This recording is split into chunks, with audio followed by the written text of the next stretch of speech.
So when you're considering for your new home, you're considering gutter guard.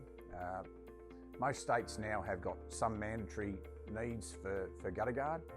And here in Victoria for AGP, we do know that bell ratings, if listed in fire areas, it's a high consideration that you should use a gutter guard in those areas, and we do get contacted by builders who need gutter guard to comply.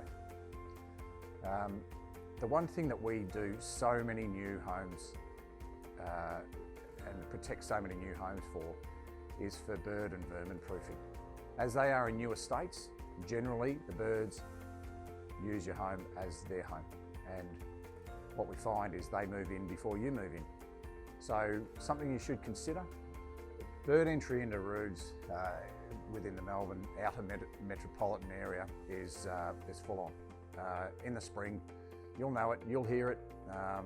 The birds that are generally give you grief are miners and starlings, and they are filthy birds. They're an introduced bird that is filthy, and quite often we go to houses that are full of bird lice, and they're not really something that you would like to move into your new home with.